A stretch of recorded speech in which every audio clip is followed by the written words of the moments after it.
right? Because if you can't do those little things to show that you care about people, or, to get their name right, or to show up on time early, to do all these things that just don't require a lot of talent or effort, then how are you going to convince somebody that they should invest money in you if you're an entrepreneur?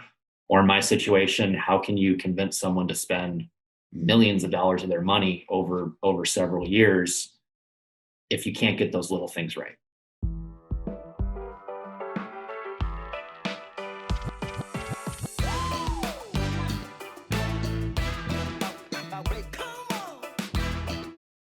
Welcome to the Edge of Excellence podcast. Today's guest is Rob Lovato. Rob works for Beckman Coulter biomedical sales company as an account manager. Rob's going to talk today about how you do anything is how you do everything, and what he did differently to differentiate himself in college. Rob's moved up the ladder of quite a few companies and is currently working at Beckman Coulter. Rob has worked his way up the ladder at quite a few companies and paid for college with his own money. His definition of excellence is the journey you're on. Please welcome Robert Lovato. Well, welcome, Rob, and thank you very much for coming to the show. How are you doing today? Doing awesome. Thanks for having me. Well, I appreciate you joining me. I'm sorry I can't be there in person in cold Chicago with you, but I am coming up there. Well, I wish I could be with you in person. I am coming out to Chicago in about a week to visit some of the people that you and I used to work with. So I will tell them all that you said hi. That'd be awesome. Still stay in touch with a lot of College Works folks. So that'd be great. Well, perfect. Well, let's get started, Rob. And I know you've moved on and you're big into the biomedical equipment sales and customer service. You've been through a lot of different phases of life. You left college with $167,000 in your savings account that you earned through college. I know you wish you would have gotten it an easier way, maybe won the lottery, but you worked your butt off. You were excellent in college. You've been excellent since college. Why don't you tell me, what is your definition of excellence? I'd have to say just never settling, right? Distancing yourself from the average. I think it's hard to be the best in anything, in any given category, right? There's always going to be someone that's better than you. So not settling on where you're at and continuously improving, right? Effort doesn't really equal winning a lot of time. You can put in more effort than the guy next to you and still lose. And time invested doesn't necessarily equal success either. So striving to be better on any given day, I think, is really how you get to excellence. So let's say guitar playing. I'm a horrible guitar player. I will never be the best. I would have had to have started many, many years ago to be the best. Effort, time doesn't really matter. Let's say I practice, put in a ton of time, and it's a year from now, and I'm still nowhere near the best. I'm still not that good. I'm probably below average. Am I excellent by your definition? I don't think so, right? Because sure, you can get better at something by investing time, right? It takes different things, in my opinion, to get to world class. You have to do things that other people aren't doing every day, right? So going to, in that situation, going to a music teacher and investing time and so on and so forth, that's what everybody else is doing, right? So you need to hone in and focus on not only what you specifically need to get better, that's different than the person next to you, and then also find something that the other people around you aren't doing. And it's a journey. So I can be a horrible guitar player and I can journey and get to my 10,000 hours. Maybe I work full time on guitar. I might be close to excellence if I do put in the time, I do put in the effort, but I never settle and I keep putting in the time and keep putting in the effort. So how does that definition of excellence bring energy to your day? You were telling me one time you've been in professional sales for a long time. You learned a lot at College Works about sales. You're off there working with these customers, buying these huge pieces of equipment, diagnostic medical equipment. How does the fact that you're really good at it, you're very highly compensated for it, how does your focus on the journey and focus on always trying to be better redefine your excellence in your current position? Sure, it's a good question. So, just looking at last year, obviously a topsy-turvy year with COVID in the world. Yeah, Well, it was still really. Rob, you work in biomedical equipment and selling diagnostic equipment. I think last year was good for your industry. It was really good. Okay. So it was different, right? But I mean, still, there was times that we won last year. There was times that we lost. I personally invested probably 500 hours into a single sale that was supposed to be our largest sale last year, and we still lost. Right? We thought we were doing things better than the average, than the other companies competing against us. We thought we were in a position to win, but we still lost. And so I think excellence, to go back to the definition, is learning from that, learning how to get better and applying those, applying what we learned from losing to win the next 10 times. So I've done quite a few of these recordings, and many of them, people's definition of excellence focuses on the journey. And many of them, I worked with a lot of entrepreneurs around the world, and there's one kind of disease that they all have in common. Maybe it's a disease of excellent people. They never stop and say, hey, good job, Rob, pat on the back. It's always a horizon. You're never there. So whether it's the goal, the level of achievement, the expertise and excellence, you're never there. Maybe that's a good thing because it keeps driving people, but I keep hearing about the journey, and I guess you define it similarly. Let's go back to where you were before you had this definition, before you tried again. You're back in high school, before you figured out that there even was a biomedical equipment sales profession in your future. What was life like? How did you see yourself, and how did you find your path? Sure. Life was really competitive. I was really fortunate to go to a great school, live in a great community, with what my parents were doing for a living. So high school and grade school were ultra competitive academically. Went to a school of over 4,000 people in it, over 1,000 in every grade for high school. And there were gifted people academically. The top 50 people every year go to Ivy League schools. And there were gifted people sports-wise. I played hockey with a couple guys that are active in the NHL right now, through high school. So I was always trying to compete with those people. At the same time, with a peer group like that, I was never anywhere close to the best in any single category. So I feel like that might have been, obviously a precursor to driving, and I think there were great coaches along the way that instilled a lot of things that I learned.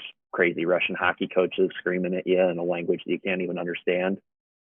But I would say I probably learned a lot in those formative years that I apply today. So how did you find your path? You said you were never the best, but you were excellent. Always trying, always enjoying the journey, always working on hockey, working on your academics. How did you find your path to becoming so successful at such a young age? Was that in high school? Was that in college? Sure. I mean, just being in, I would say, the top 5% of how competitive I was with my peers and in my community, I think helped me get there. I've always had it in my brain that I wanted to do something different and differentiate. So I really saw my path. I got very excited by going to the U.S. Naval Academy. And so my sights were really set on that starting in about junior year in high school. So I thought, honestly, how cool would it be to fly fighter jets and, get an incredible engineering education, at one of the best schools in the country, which also fit in with the plan because financials were tight in the family starting in about senior year in high school. A lot of money was going elsewhere. So there wasn't going to be any money for college. So At that point, I couldn't even afford a state school, let alone trying to set my sights on an Ivy League school. So I thought that going to a military academy would be honestly one of my best bets. It would differentiate me. It would set me off on a cool life path, and there wouldn't be upfront costs, right? Paid for in years of service after. And how'd that work for you? Worked awesome in the beginning. Got into the Naval Academy, got to attend for a while. Unfortunately, with all the hockey I played in high school, I dislocated each shoulder about 10 times through boot camp and so on and so forth. Had to get some really nasty reconstructive shoulder surgeries. Matt, you know all about that with your shoulders.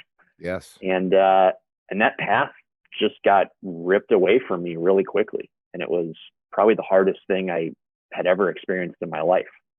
I basically had call it like a 9-year plan, 4 years of college at the Naval Academy and 5 years or more of service afterwards, even more. So at age 18, I had a path set out for myself to take me to age 29, something like that. And then just like a light going out, it totally upended. And so where'd you go next? So I was able to scrape together some money to go to community college for a semester. And gosh, it was unlike anything I'd ever experienced, right? I'd always tried to elevate to the top of my peers and the top of people I competed with. And the competition level there just wasn't anywhere close to what I had experienced. And it was really, really hard, to get out of bed in the morning and show up to class knowing that I really wasn't getting a great education.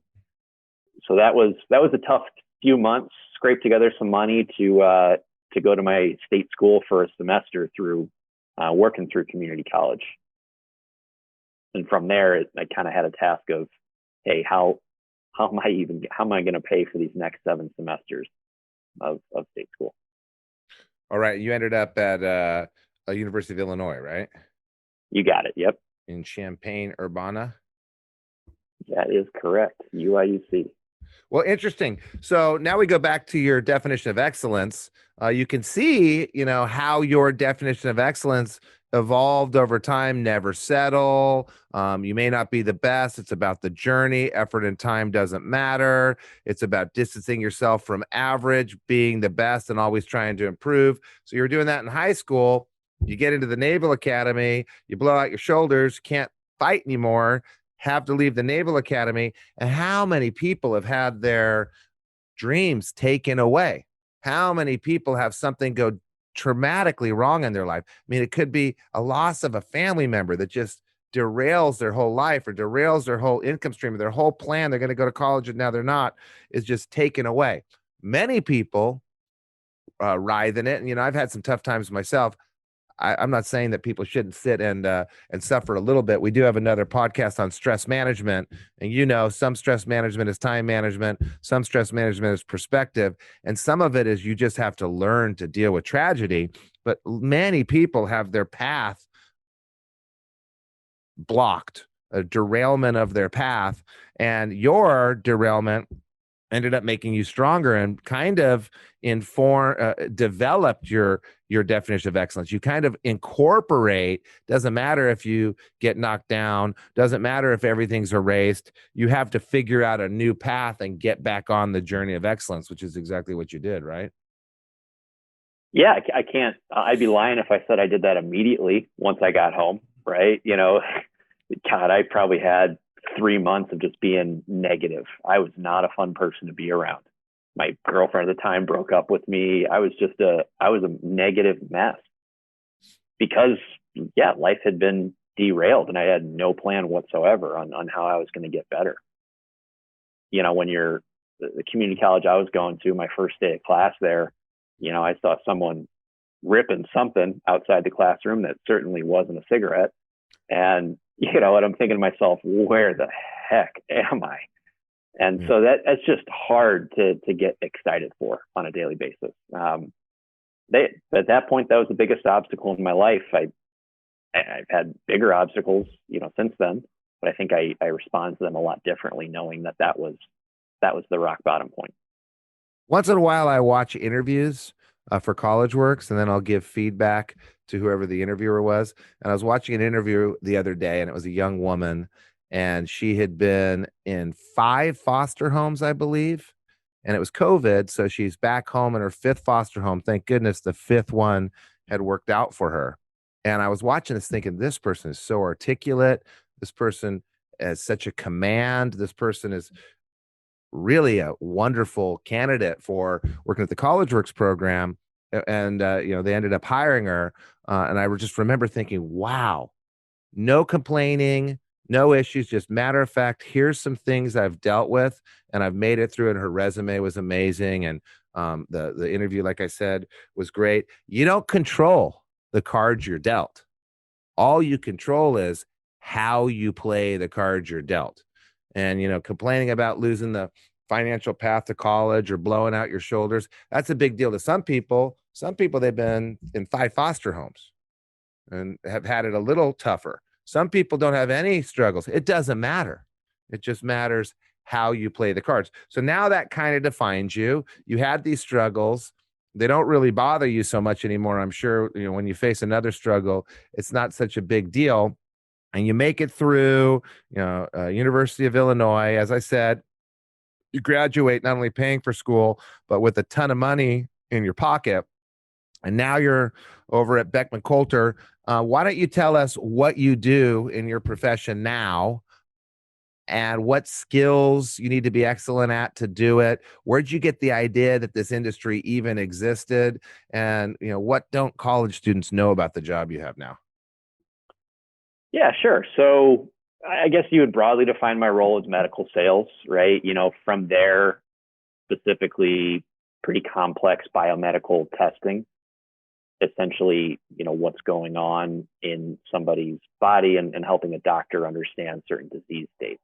So I guess specifically we sell knowledge to clinicians, physicians, ER doctors, nurses, knowledge that you can't necessarily gain from a patient's chart or by looking at them or by taking their temperature or so on and so forth.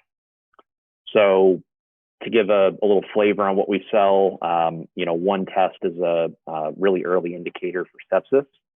So sepsis is your body's overwhelming response to an infection. A lot of it is through open wounds, through hospital settings, so on and so forth. And it can really easily lead to death or serious health complications. So, our company has the earliest marker on the market for that.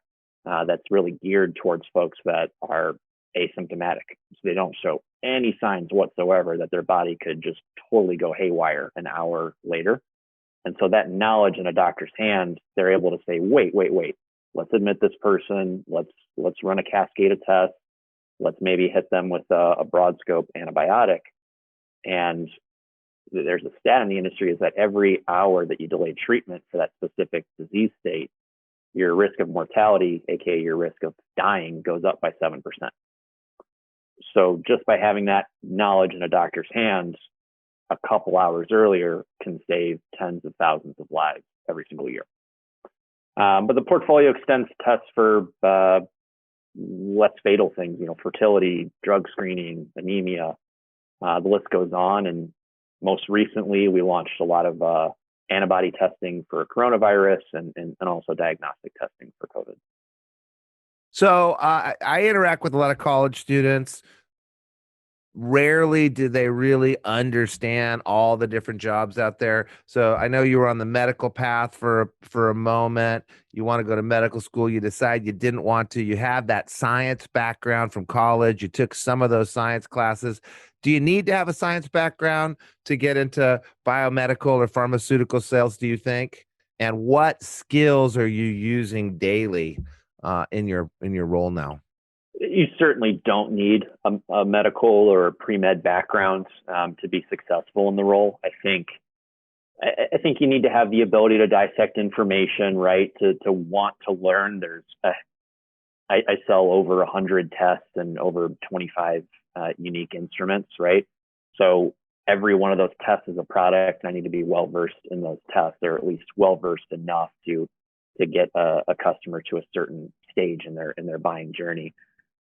A lot of it though is being adaptable and being versatile. So my call points, the customers, potential customers that I'm selling to range from somebody that has a GED or equivalent, high school education, all the way up to CEOs, COOs of large hospital networks and medical directors of large hospitals. And those conversations can be back to back. Yesterday, I had a half-hour conversation with the medical director of the largest laboratory and ER in all of Chicago. And for the 2 hours before that, I was just chatting with, some folks that just do the front end loading for our instruments. So I think being adaptable and being able to mirror your potential customers and being able to learn from those encounters, I think is incredibly important. Back to your definition of excellence, learn and apply, right? You got it. So in a lot of times people look at the path towards pharmaceutical sales, they look at the path towards medical sales, they don't quite understand how they get there. So some people have a medical background, you actually have a pre-med background, some don't. But you say you have to be adaptable, you have to learn to mirror your clients, you have to learn. How were you able to show your future employers when you were in the application process those skills?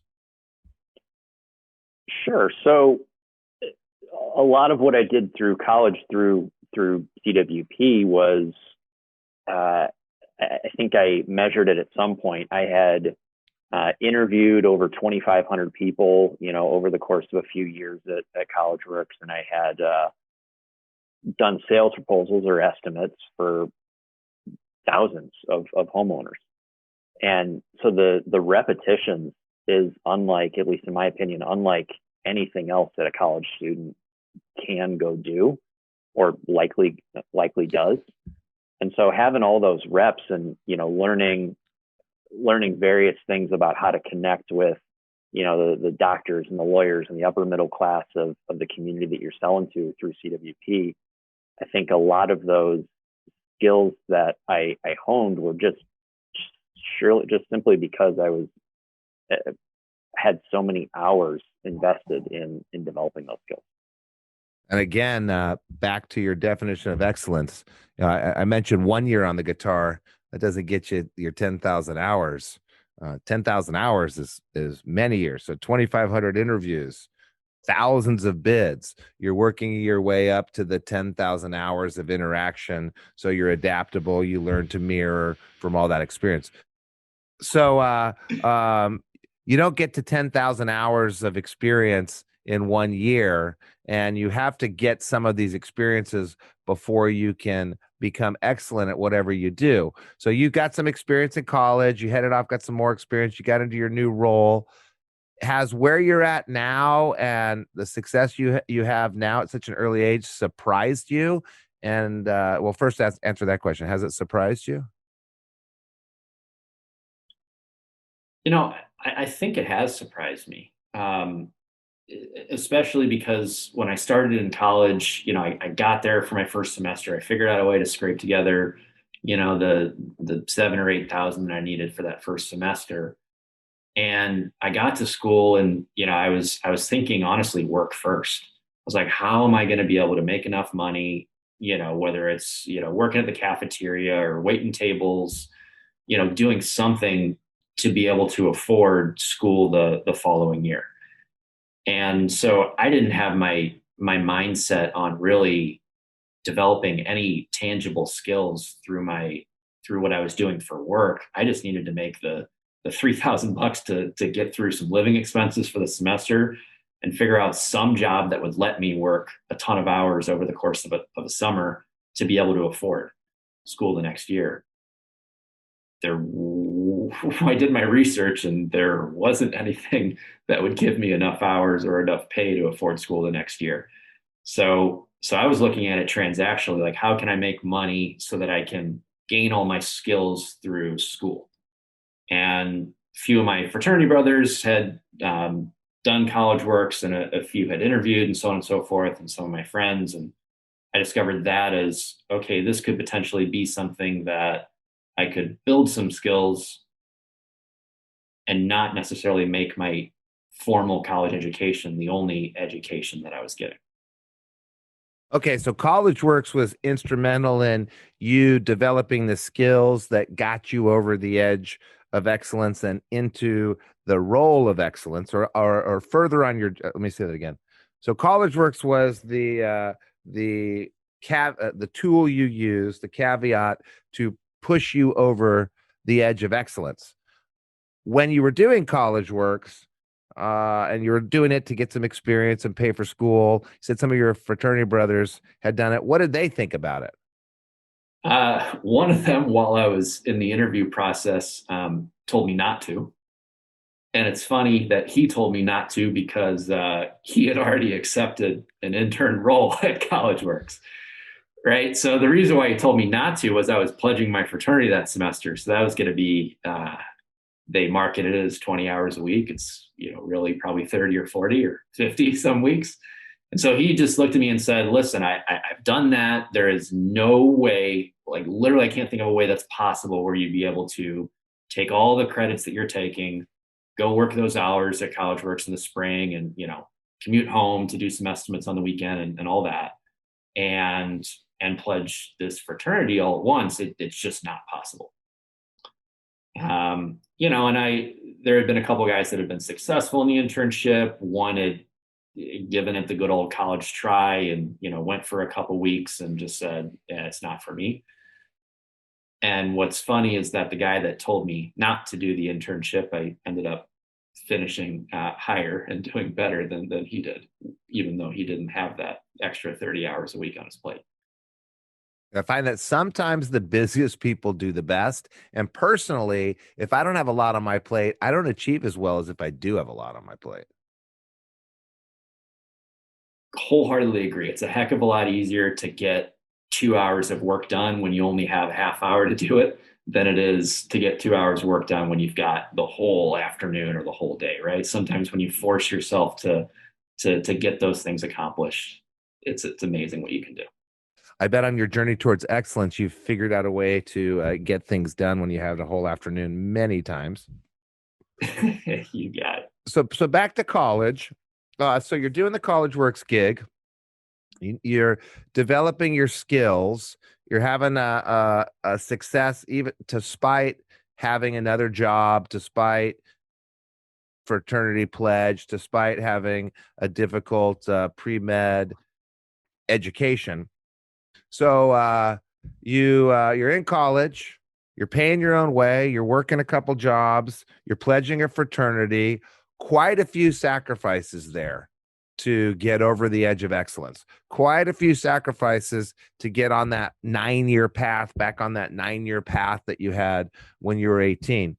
What sacrifices did you make that you never regret and that you would encourage your young self to make again?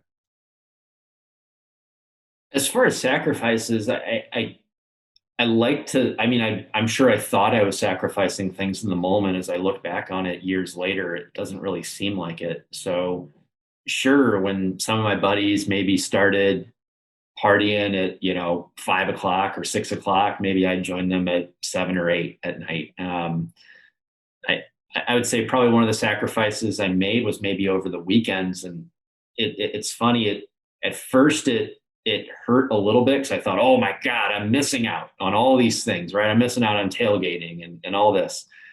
And realistically, I would sometimes have already met with 2 homeowners and done 2 sales proposals and added $5,000 to the branch that I was growing. My buddies hadn't even woken up yet, right? On Saturday morning. And then I would still make it to the same party that they were at, towards the afternoon. So sure, it maybe seemed like a sacrifice in the moment, or, looking at social media and saying, oh, this person's 5-second snippet of their life is amazing. Why am I missing out? Realistically, I was working on developing myself and bettering myself. So I don't really think that it was a sacrifice looking back on it. Yeah, they were missing out, right? I had the same experience. I had no money. I had to come home for lunch. I had no food. My only food was noodles. And man, I could make noodles in a lot of ways. I could fry them. I could boil them. I could put butter on them. Yep, there were 3 ways I could make my noodles.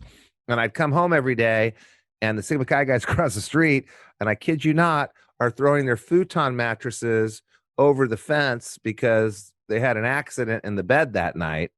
And they're heckling me. Stewie, what are you doing working so hard? Stewie, come out with us. Same thing. I would just go work a little bit longer, make a little bit more money, develop a few more skills, and then I'd hook up with them later. And sometimes they wouldn't even know I hadn't been there. But a couple years later, they're parking my car, literally. The one that heckled me the most was parking my car. So I don't look at it as a sacrifice either. I look at what they did as a sacrifice. They spent too much time having fun. They sacrificed the opportunity while they were in college. So I guess you and I agree on that. Is there any one thing that you look back and you say, wow, if I would have known this then, or wow, I wish I could go back in time and tell myself this? Is there any one thing you can think of? Yeah, I would have encouraged myself to not say no to opportunities, right? So I don't think that I ever said no to opportunities, but I struggled with it because I'm like, how am I going to fit this all in my day? I think back to my senior year of college, and I was taking I'd gotten into this accelerated program. So I started off pre-med in college, figured out, all right, I'm not going to be a doctor, so let's go get some tangible skills that I thought would apply better towards my sales career in the future. And so I applied to this program where 5,000 business students apply, 5,000 engineers, something like that. They take the top 25 of each and they throw them together in this couple year long curriculum. And so, I got into that program. My GPA didn't qualify. I think I was a year too young and all that. I had done some things I like to think to separate myself though. So I got this dream shot. And so I was in this program that required a good amount of hours, well spent. I mean, we were getting taught by visiting PhDs from Harvard and Yale and MIT and just world class professors. So that senior year, we were part of a capstone project. So I was working with Motorola to help develop, some user friendly things for a new radio they were rolling out as a part of my project. That was a ton of hours every week. I was a district manager for CollegeWorks at that point, taking 18 credits. I was also in this small business incubator program where there were some people in the community that were trying to start businesses, but they had no business skills. So they had this skill. So the person I was paired with was trying to start a gymnastics gym. And I basically worked with contractors and helped develop out his business plan and get it to that point. That same year, I met my future wife that I got married to last year. And it was on paper that just doesn't make sense, the studying on top of that, right? And so I really wish I could have gone back and told myself, no, don't, like, firmly do not say no to those opportunities, because I think they all developed me for the better and taught me so many layers of time management and being versatile and, just experiencing so many things in school. Well, you kind of double spoke there. First, you said, hey, I skipped out on some of the tailgates. I skipped out on going to the party an hour early. I skipped out on sleeping in till noon. And then you said, I never want to say no. So I'm going to ask you this. Is it that you would go back and say, evaluate the opportunities and take all the opportunities that will benefit your future? It's a good way to put it. To be clear, I never missed a party that I wanted to miss, right? I never missed an event that I wanted to miss. I think I made choices where I said, I don't think this is necessarily going to be the most fun thing in the world. I'd rather go invest some time in myself. So, evaluating those choices and making decisions, I look back on them. I don't think I missed out on anything. And, I still stay in very close touch with a lot of CollegeWorks folks, with folks from my old business and engineering programs as well. So no, I don't think I missed out on anything. So maybe you and I didn't miss out on the things that made us excellent, and we didn't miss out on the things that helped our socialize. So I was the same. I took 2 majors. I took the hard classes. I didn't have another job while I was in school, but I did have a sport. I did do college works. I never missed a Friday or Saturday night the entire time I was in college. That's one of my claims to fame. Every Friday and Saturday night, I was out having a great time, but I woke up at 8 o'clock sometimes to study. I, did tell some friends, no, I'm not coming out right now. I've got something else to do. It's that balance definition. Do what you have to do now so you can do what you want to do later. You have an interesting way of looking at it, Rob. I got to say, you didn't say no to anything, but you did say no to a lot of things. The things that you didn't say no to were so awesome, you forgot what you did say no to. And there's all these college kids. My son goes to Tulane, and I was worried. There's a festival and a party every day at Tulane. And I hope he can decide which ones he has to go to and which ones he can't go to, because there's other things that he's saying yes to. So he's thinking about his future self. One of my friends said to me one time, we weren't working. I'll say that. He says, future Ryan's going to be very upset at current Ryan. And I said, what do you mean? He said, yeah, future Ryan's not going to like the decisions current Ryan is making. And that was on a beach in Costa Rica or somewhere like that. But current Ryan had made a lot of good decisions to get him on that beach that day. You made a lot of decisions to say no to sleeping in and wetting the bed, and a lot of decisions to say yes to, I'm going to go out and take on these challenges, do things that other people say I can't do things people say are impossible, and beat them and prove them wrong. So congratulations.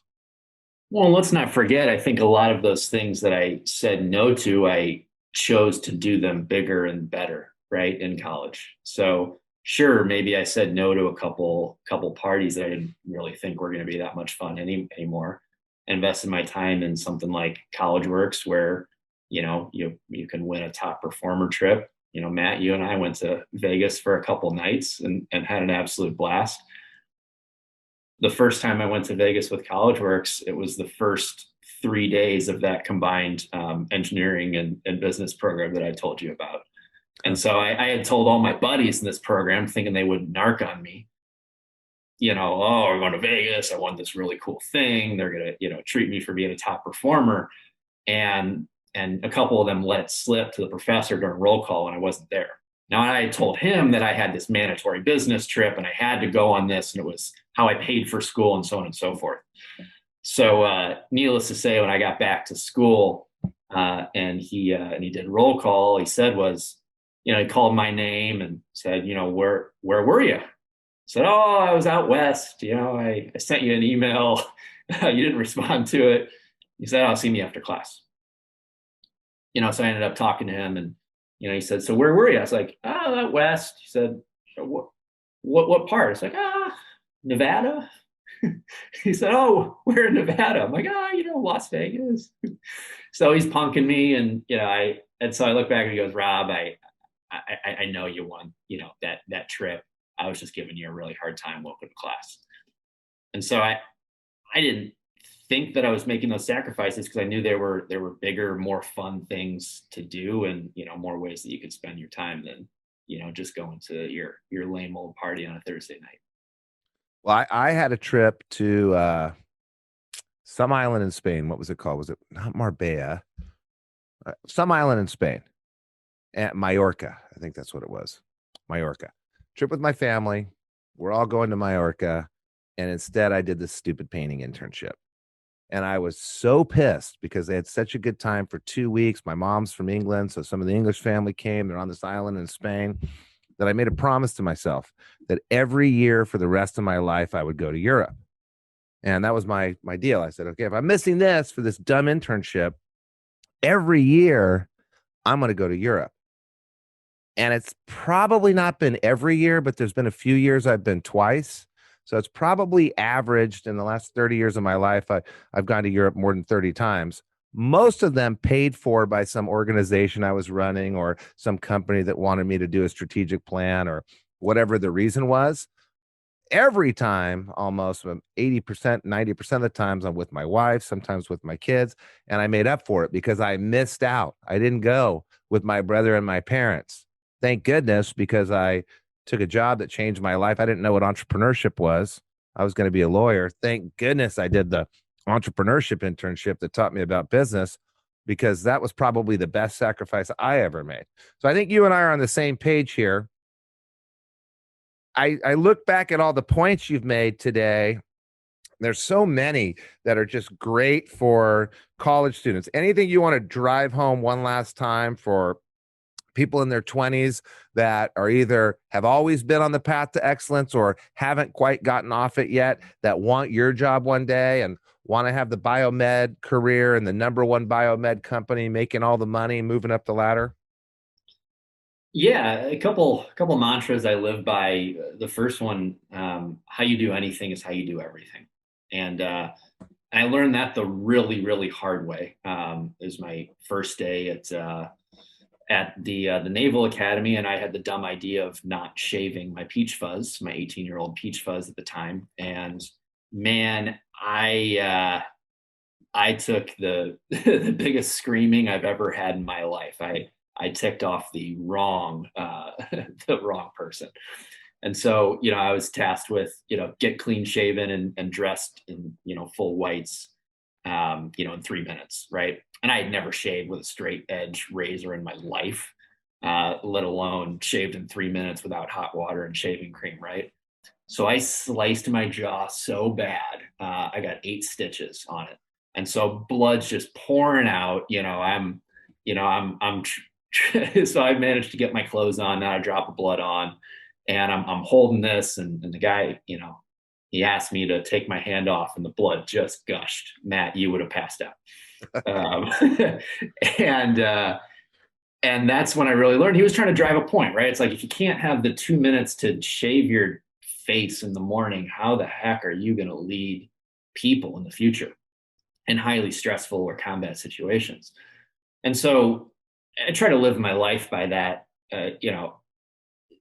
For example, I have a coworker that he's called a customer by the wrong name a couple times, and it just drives me bat crazy, right? Because if you can't do those little things to show that you care about people, or to get their name right, or to show up on time early, to do all these things that just don't require a lot of talent or effort, then how are you going to convince somebody that they should invest money in you if you're an entrepreneur?